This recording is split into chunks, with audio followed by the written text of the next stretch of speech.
मैंने पिछले दिनों ये बात कही थी कि हम हरियाणा में 50,000 भर्तियां करेंगे। हम उन 50,000 भर्तियों का आने वाले समय में ये संकल्प लेते हैं कि हम उसको पूरा करेंगे। परंतु आपके माध्यम से आज मैं 5 बातें हरियाणा के जनता के सामने पहुंचाना चाहता हूं। हमारी सामाजिक आर्थिक नीति अंत्योदय पर आधारित है। हम इस नीति पर अडिग थे, अडिग रहेंगे, अडिग हैं। जिन हजारों युवाओं ने आज इस नीति के बल पर हरियाणा सरकार में ज्वाइनिंग की है, किसी को भी निकलने नहीं दिया जाएगा। आज इस फैसले से सीईटी के एग्जाम पर कोई सवालिया निशान नहीं है। कांग्रेस के लोग इस फैसले पर ओछी राजनीति के लिए उल्टे सीधे बयानबाजी कर रहे हैं। वो झूठ फैलाने का काम कर रहे हैं, वो भ्रम फैलाने का काम कर रहे हैं। यदि कांग्रेस के लोगों को इन गरीब विधवाओं, गरीब अनाथ बच्चों, बिना नौकरी वाले परिवारों, कच्चे कर्मचारियों, विमुक्त जातियों के युवाओं के खिलाफ हैं, तो इस पर विचार करें। कहना चाहता हूं वो इस पर विचार करें, क्योंकि हमारी सरकार गरीबों के हकों के लिए लड़ रही है। हम इनको अगर जरूरत पड़ी एक विधेयक विधानसभा में ला करके लेकर के आएंगे, ताकि गरीब व्यक्ति के लिए जो अंत्योदय की भावना से हमारी सरकार ने जो गरीब व्यक्ति को लाभ दिया है, हमारी सरकार मजबूती से उन गरीब लोगों के साथ खड़ी है। टस से मस नहीं होगी। चाहे हमें रिव्यू पिटीशन में जाना पड़े, चाहे हमें विधानसभा में विधेयक लेकर के आना पड़े, हम गरीब लोगों के साथ हैं। परंतु पिछली सरकार के दौरान जो कांग्रेस के लोग आज उन गरीब लोगों के, अगर किसी के परिवार में नौकरी नहीं है, परिवार गरीब है, अनाथ है, माँ बाप नहीं है, घर में कमाने वाला कोई नहीं है, अगर इस योजना के माध्यम से उस परिवार में अगर दीपक जला है, अगर प्रकाश हुआ है, तो कांग्रेस के लोगों को इतना उत्साहित होने की आवश्यकता नहीं है। अगर वो इतना उत्साहित हो रहे हैं तो ये कांग्रेस के लोग ये गरीब के विरोधी हैं। ये स्पष्ट इनके इस बयानों से दिखाई दे रहा है। मैं उनको आईना भी दिखाना चाहता हूं। जो लोग ट्वीट करके बात करते हैं, जो लोग इस फैसले के ऊपर भ्रम की स्थिति पैदा कर रहे हैं, इनकी सरकार में सरकारी नौकरियों लेने के अंदर भाई भतीजावाद एकदम सर उठा करके था। नौकरियों की बोली लगती थी। जिनके पास ज्यादा पैसा होता था या जितनी ज्यादा पहुंच होती थी, उसी को ही नौकरी मिलती थी। इससे योग्य युवाओं में हताशा और निराशा ये कांग्रेस के समय में युवाओं के अंदर पनप गई थी। युवा पढ़ने के तरफ नहीं, इनके चक्कर काटने में लगा रहता था। माँ बाप भी इनके चक्कर काटने में लगा रहता था और अपने पड़ोस गांव के लोगों को भी लेकर के इनके चक्कर काटता रहता था कि हमें नौकरी मिल जाए। ये हालात इनके समय के अंदर था। परंतु गरीब व्यक्ति को, जिसके पास पैसा नहीं होता था, बहुत सारा बड़ा वर्ग एक ऐसा था जिसके पास देने के लिए वोट तो थी, परंतु इनके पास उनको देने के लिए नौकरी नहीं थी। किसी भी गरीब व्यक्ति को जिसके पास पैसा नहीं था, एक भी बच्चे को इन्होंने नौकरी नहीं दी, क्योंकि पर्ची और खर्ची से नौकरियां लगती थी, नौकरियों की बोलियां लगती थी, गरीब व्यक्ति की पहुंच से नौकरियां दूर थी। परंतु अगर आज हम देखें, हमने योग्यता के आधार पर बिना पर्ची बिना खर्ची के 1,32,000 नौकरियां देने का काम किया है। 1,32,000। जो लोग ट्वीट करके वाहवाही लूट रहे हैं, उन गरीबों का अपनी सरकार के अंदर तो मजाक करते थे। अगर हमने उनको कहीं गरीब व्यक्ति की हमारी सरकार ने चिंता की है, गरीब व्यक्ति के साथ हमारी सरकार खड़ी है, तो उसको लेकर के भी इनके पेट में दर्द हो रहा है। हमारे युवाओं में आज एक नई आशा और विश्वास का संचार हुआ है। वे नौकरी पाने के लिए किसी नेता की दहलीज के ऊपर हाथ नहीं फैलाना पड़ता। आज अपना स्वाभिमान से सर ऊंचा करके मेरा युवा आज हरियाणा सरकार की नौकरी ले रहा है। यह विश्वास जगाया है। पहले तो वो सिफारिश ढूंढते थे और आज लाइब्रेरी ढूंढते हैं। ये अंतर कांग्रेस की सरकार में और हमारी सरकार के अंदर आया है। और मैं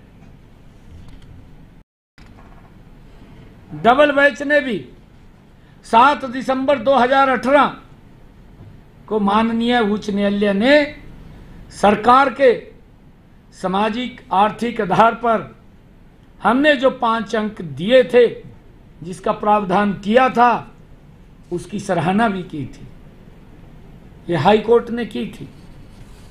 मैं बताना चाहूंगा कि हमने अंत्योदय के संकल्प को पूरा करने के लिए कमजोर वर्ग के 5 अतिरिक्त अंक देने की नीति 2018 के अंदर ये हमने बनाई थी। और इस नीति के कारण हजारों गरीब युवाओं तथा कच्चे कर्मचारियों को पक्की सरकारी नौकरी मिली है।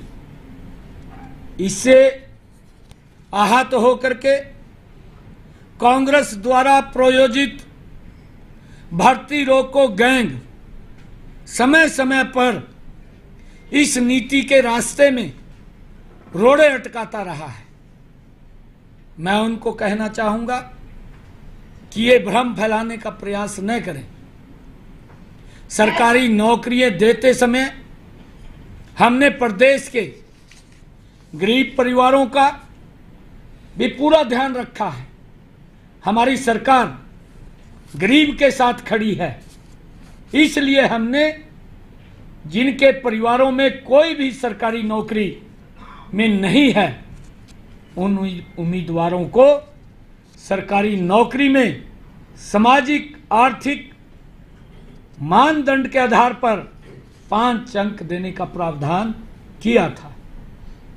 कॉमन पात्रता परीक्षा का पेपर 3 वर्षों के लिए मान्य है, जो हमने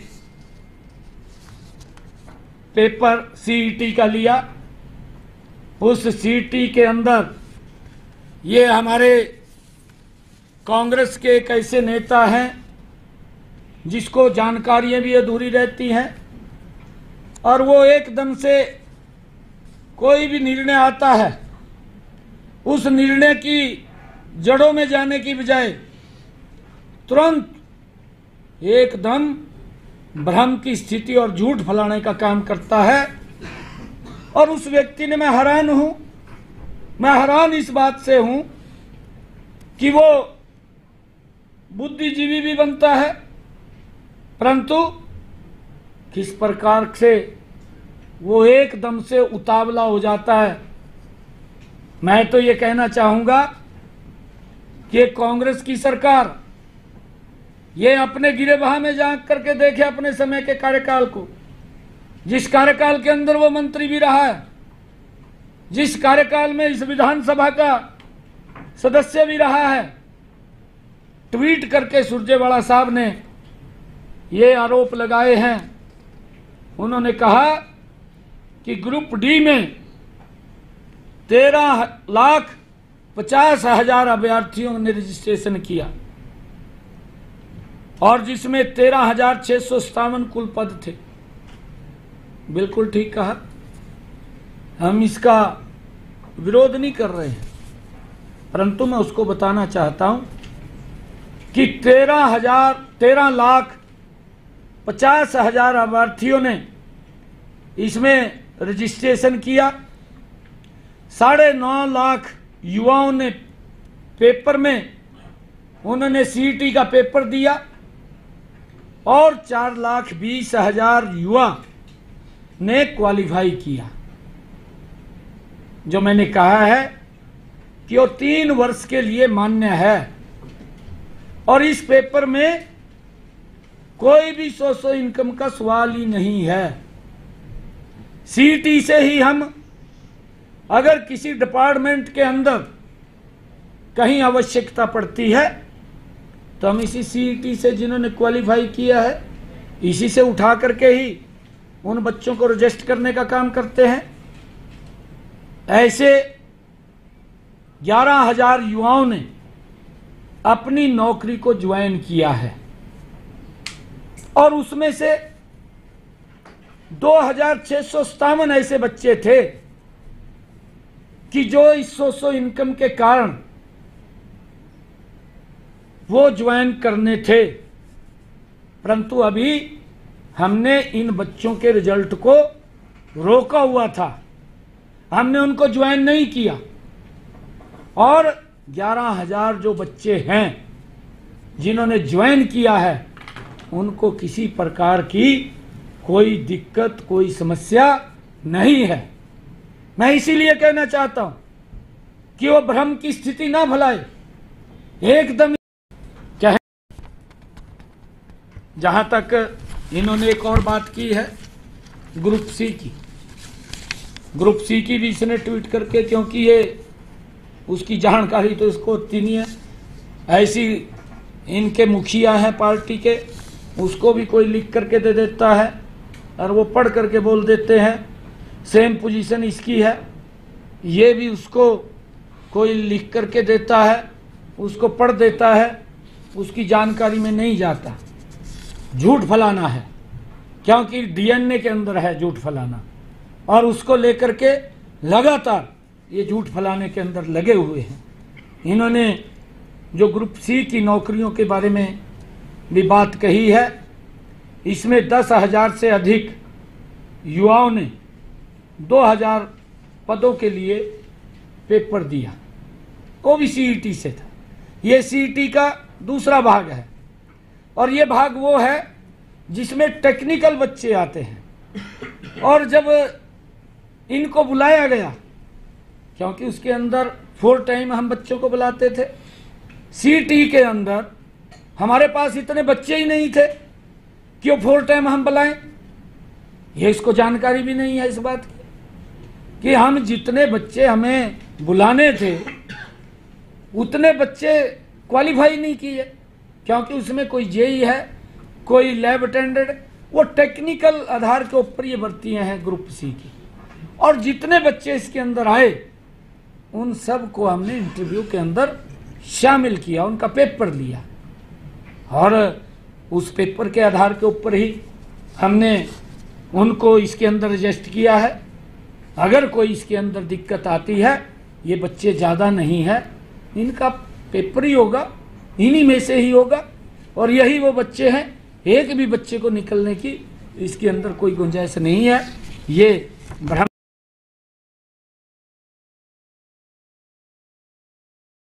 लगा रहता था, माँ बाप भी इनके चक्कर काटने में लगा रहता था और अपने पड़ोस गांव के लोगों को भी लेकर के इनके चक्कर काटता रहता था कि हमें नौकरी मिल जाए।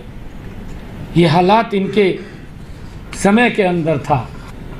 परंतु गरीब व्यक्ति को, जिसके पास पैसा नहीं होता था, बहुत सारा बड़ा वर्ग एक ऐसा था जिसके पास देने के लिए वोट तो थी, परंतु इनके पास उनको देने के लिए नौकरी नहीं थी।